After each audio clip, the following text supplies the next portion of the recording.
ભારતીય મજદૂર સંઘ કચ્છ જિલ્લા દ્વારા વિવિધ માંગોને લઈને પ્રતિક ધરણા કરવામાં આવ્યા હતા, જેમાં EPF 95 પેન્શનરોને જે 1000 પેન્શન મળતું હતું તે હવે 5000 કરવામાં આવે તેમજ મોંઘવારી ભથ્થું સાથે આયુષ્યમાન યોજનામાં સમાવેશ કરવામાં આવે તેવી અલગ અલગ માંગો કરવામાં આવી હતી।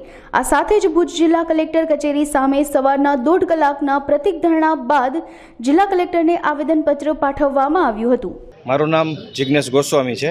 કચ્છ જિલ્લા ભારતીય મજદૂર સંઘમાં જિલ્લા મંત્રીની મારી જવાબદારી છે। આજનો અમારો મુદ્દો EPS 95 ને લઈને છે।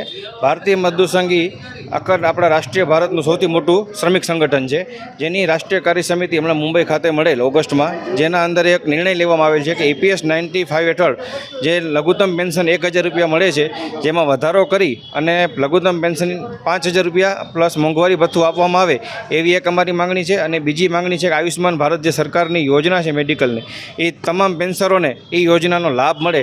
આ બે મુખ્ય માંગ સાથે ભારતીય મજદૂર સંઘ દ્વારા દેશભરના તમામ જિલ્લામાં આ 1 કલાકના ધરણા સાથે આવેદનપત્ર આપવાનું નક્કી થયેલ।